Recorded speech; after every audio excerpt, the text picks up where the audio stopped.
بسو کی ماں۔ یہ افسانہ میں نے منتخب کیا ہے اپنی کتاب اسیر ذات سے۔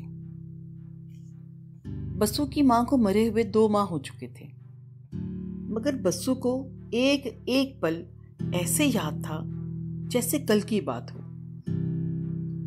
اس وقت مہینے کی آخری تاریخیں اور شروع گرمیوں کے دن تھے۔ حبس نے سانس بند کر رکھی تھی۔ اسی میں بیمار ماں کو کھانستے کھانستے ایسی چپ لگی کہ وہ چپکی ہی ہو گئی۔ رات کے 8 بجے کی بات تھی۔ غریبی میں آٹا ایسے گیلا ہوا کہ بسو ہاتھ پیر بھی نہ مار سکا۔ مسئلہ یہ تھا کہ ماں کو رات بھر گھر رکھنا تھا۔ ماں کی آخری خواہش تھی جنازہ روشنی میں لے کر جانا۔ چند ایک صفحے بھی بھر گئیں تو مردہ بخشا جاتا ہے۔ گرمی اور حبس زندہ انسانوں کے لیے تو قابل برداشت ہے، لیکن مردے کے لیے نہیں۔ اور یہ بھی عجیب بات ہے کہ زندگی سمجھتی ہے برداشت کرنا یا نہ کرنا بس اسی کا خاصہ ہے، لیکن مردے کے مطالبے تو زندگی سے کہیں زیادہ نکلے۔ بسو پر یہ حقیقت، بلکہ تلخ حقیقت پہلی بار آشکارا ہوئی، اور ایسی ہوئی کہ اس کی آنکھ سے آنسو بھی نہ نکل سکا، اور رونے اتنے تھے کہ اسے ماں کے میت پر رونے کی فرصت ہی نہیں مل رہی تھی۔ بسو کی بیوی بھاگا نے اپنا میلا دوپٹہ سر سے اتار کے ماں کے چہرے پر کس کے باندھ دیا۔ وہ جو حالات کے ہاتھوں پہلے ہی اپنی اصلی ساخت کھو چکی تھی، اور کیا بگڑتی، لیکن رسمن ایسا کرنا ہی تھا۔ اب سب سے بڑی مشکل پریشانی کفن دفن کی تھی۔ زندہ ماں اتنا پریشان نہیں کرتی تھی جتنی فکر اسے بے حس و حرکت پڑی ماں کر رہی تھی۔ اس نے بیوی کو تو کچھ کرتا ہوں کہہ کر مطمئن کر دیا، مگر خود پریشان ہو کر گھر سے باہر بچھی مٹی سے اٹی دری پر آ بیٹھا۔ آس پڑوس کے لوگ اظہار افسوس کرتے کرتے آخر میں یہ ضرور کہتے، شکر ہے ماں کی مشکل آسان ہوئی۔ لیکن یہ تو بسو ہی جانتا تھا کہ ماں کی مشکل آسان ہوتے ہوتے اس کی مشکلیں کتنی بڑھ گئی ہیں۔ اس کا دماغ چک پھیریاں کھا رہا تھا کہ اب وہ کیا کرے گا۔ آنے جانے والوں کا تانتا ختم ہوا تو اس نے بیوی سے کہا، بھگوان میں جاتا ہوں، قبرستان دیکھتا ہوں، کچھ کرتا ہوں۔ اس کی بے ربط باتیں، پریشانی بیوی کے لیے اجنبی نہیں تھی۔ وہ سب سمجھتی تھی کہ اندر کھاتے بات کیا ہے۔ بیوی نے مردہ ساس پر ہمدردی کی نظر ڈالی اور پریشانی سے بولی، ماں کو صبح تک رکھنا ہے، بسو تو برف کا انتظام کرنا ہوگا۔ برف؟ بسو کا لہجہ اس قدر یخ تھا لگا برف اسی پہ پڑ گئی ہے۔ وہ کیوں؟ گرمی ہے، بیوی نے کہا۔ ماں تو مر گئی ہے، اس کو کیا خبر کہ گرمی ہے یا سردی؟ پاگل پن کی بات نہ کرو، تھوڑی دیر میں پیٹ پھول جائے گا، بھاگا نے کہا۔ بسو نے حیران ہو کر ماں کو دیکھا۔ ماں نے تو 3 دن سے کھانا نہیں کھایا تھا، پیٹ میں تو کچھ بھی نہیں ہے، تو پھر پھولے گا کیا؟ بھاگا جھلا گئی۔ فاقہ بھی ہوا کر دیتا ہے، پھر بیماری نے جانے کیا سے کیا کر رکھا ہو اندر۔ صبح تک رکھنا ہے تو برف کا انتظام کرنا ہوگا، اس نے فیصلہ کن انداز میں کہا۔ انتظام؟ بسو نے دہرایا جیسے یہ لفظ اس نے پہلی بار سنا ہو۔ جا کے چودھری سے بات کیوں نہیں کرتے؟ سارا دن ان کی جوتیاں سیدھی کرتے رہتے ہو، بیوی نے کہا۔ تو وہ آہستہ سے بولا، جوتیاں سیدھی کرنے والے جوتی جیسے ہی ہوتے ہیں پگلی، جوتے کی کون سنتا ہے؟ ذرا سی آواز نکالیں مالک کوڑے میں پھینک دیتا ہے۔ بسو باتیں نہ بنا، جا کر بات کر کے آ، بھاگا نے اکتا کر کہا۔ بسو نے بیوی کو دیکھا، پھر ماں کو۔ اس کے لہجے میں تلخی آ گئی۔ اسے تو اچھا تھا ماں زندہ رہتی، بھلے کھانستی رہتی، دوا ملتی تھی تو کھا لیتی تھی، نہیں ملتی تھی تو کبھی اف نہیں کیا تھا۔ بیچاری اب مر گئی ہے تو چیزیں کتنی ضروری ہو گئی ہیں۔ برف نہ ملی تو رات نہیں کٹے گی، زمین نہیں ملی تو دفن نہیں ہوگی، کفن نہ ملا تو؟ بس کر دے بسو بس. بھاگا بری عورت نہیں تھی، تڑپ کر بولی. یہ بولنے کا وقت نہیں ہے. بسو نے ماں کو دیکھا. سر سے پیر تک پتلی سی چادر اڑے لیٹی تھی. اس کا جی چاہا ماں اٹھ جائے اور وہ کہے ماں تو سونے بھی نہیں دیتی. یہی تو وہ کہتا تھا. جب وہ رات بھر کھانستی، ادوائن کی کھردری چارپائی کی چولیں ہلتی تو بسو کس قدر بے آرام ہوتا تھا. آج ماں کو دائمی آرام آ گیا، مگر وہ پھر بھی بے آرام ہے. رات کی تاریکی میں چلتے چلتے ماں کی وہ ساری باتیں یاد کرتے کرتے، جنہیں اس نے کبھی کسی قابل بھی نہ سمجھا تھا، چودھری کی حویلی آ گئی. حویلی کا گیٹ دیکھ کر ہمیشہ اس کی نظریں جھک جایا کرتی تھی، اور کیوں نہ جھکتی، اس کی نوکری ہی کچھ ایسی تھی. وہ چودھری کی جوتیاں سیدھی کرنے اور چلم بھرنے پر مامور تھا. اس کے عوض سال بھر کی گندم، ہفتے وارانہ 2-4 زناٹے دار تھپڑ، کبھی کبھی لاتے اور روزانہ کی دھتکاریں ملتی تھیں، جسے وہ سر جھکا کے سنتا رہتا تھا. وہ ذرا اور قریب ہوا تو اسے یہ جان کر خوشی ہوئی کہ بند کمرے میں گھنگروؤں کی آوازیں آ رہی ہیں، مطلب چودھری صاحب جاگ رہے تھے. جوتیاں سیدھی کرنے والے نے ہمت کی، آہنی گیٹ کھلا اور وہ اندر آ گیا. سب جانتے تھے بسو کی ماں مر گئی ہے. بسو کے ہم مرتبہ کمی بسو کے دکھ میں شریک تھے، مگر اسے بانٹ نہیں سکتے تھے، کیونکہ یہ سب جانتے تھے کہ بانٹنے کے لیے جیب میں کچھ ہونا بہت ضروری ہے. اسی لیے تو سب نے بھلا سوچا کہ ماں کی مشکل آسان ہو گئی ہے. گویا موت نے ماں کو نہیں، بسو کو شانت کر دیا ہے. کسی ہمدرد پہرے دار نے چودھری کے کان میں کچھ کہا. چودھری نے مخمور آنکھیں اٹھا کر بسو کو دیکھا اور ہمدردی سے بولا، کیا بات ہے بسو، ماں مر گئی ہے؟ پہلی بار بسو کی آنکھ میں آنسو آ گئے. وہ پہلے ہی سر جھکا کے کھڑا تھا اور بھی جھک گیا، نظریں زمین پر گڑی تھی.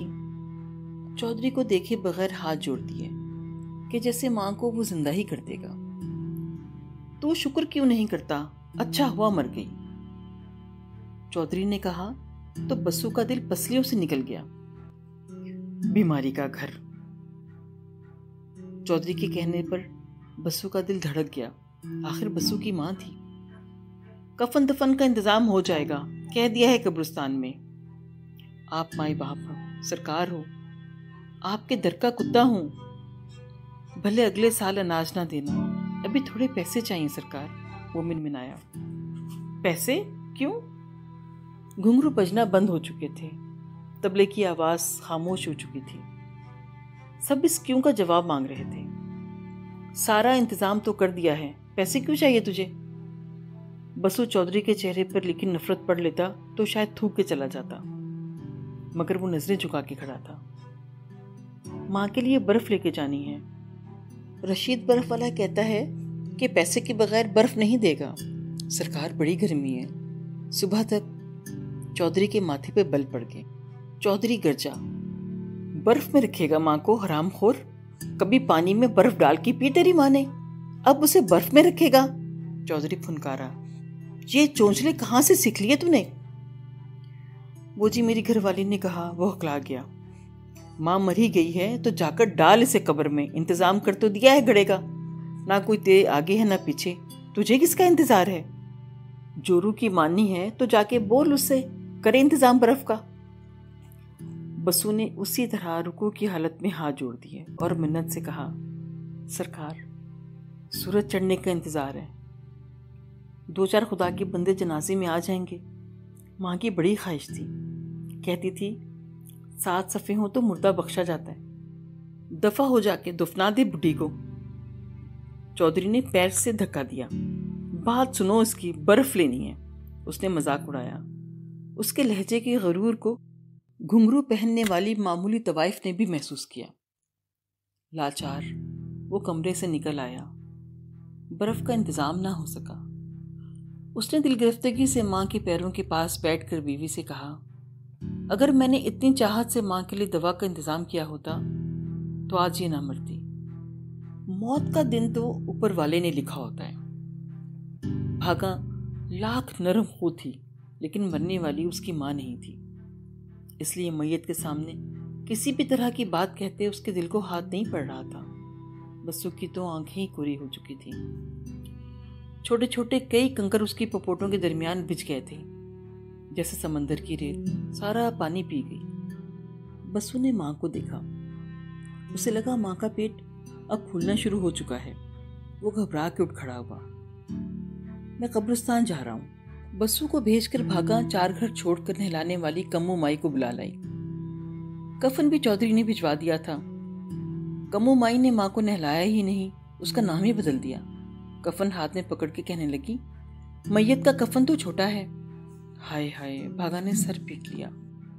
کفن خیرات کا تو تھا ہی، ترس کا مارا بھی نکلا۔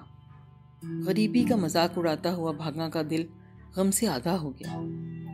غریب نے ساری عمر لگا کر بیٹے کو بڑا کیا، گھر پالنے جوگا کیا، مگر بد نصیب کو پورا کفن بھی نصیب نہ ہو سکا۔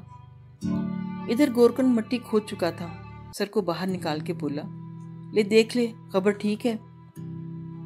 بسو نے حیرت سے گورکن کو دیکھا، قبر تو قبر ہے، یہ کیسے ٹھیک یا نہ ٹھیک ہو سکتی ہے؟ گورکن ہنس کر بولا، دیکھنا یہ ہے کہ اس میں تیری ماں پوری آ جائے گی یا نہیں۔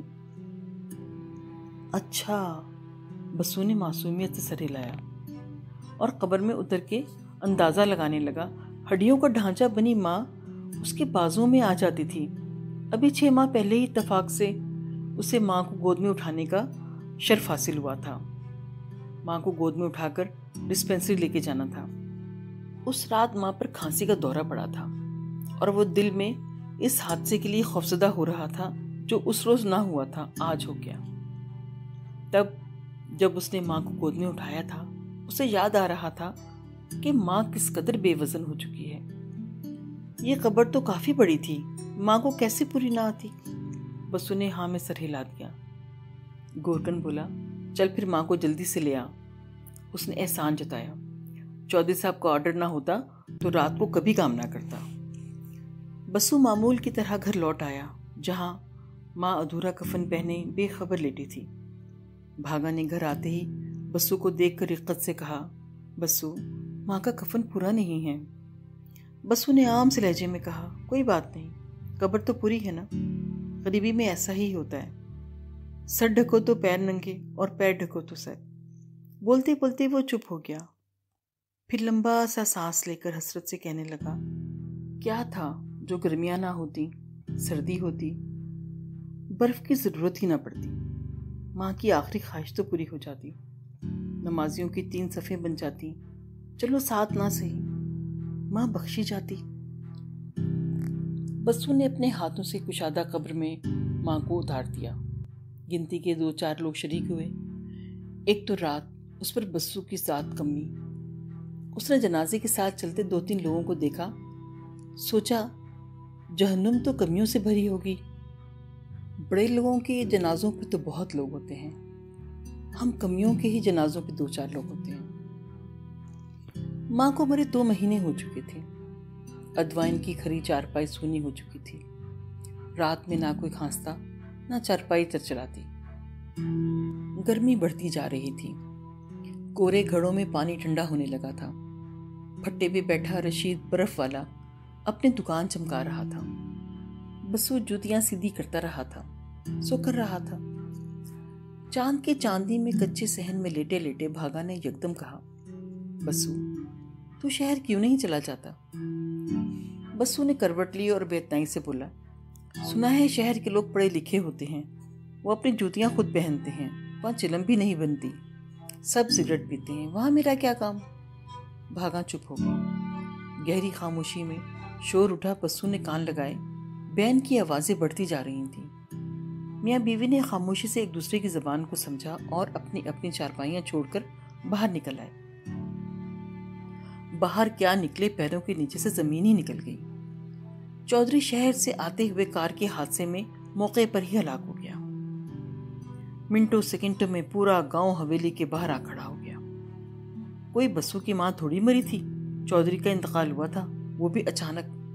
روتے دھوتے طے پایا چودھری کو صبح 11 بجے دفنائیں گے۔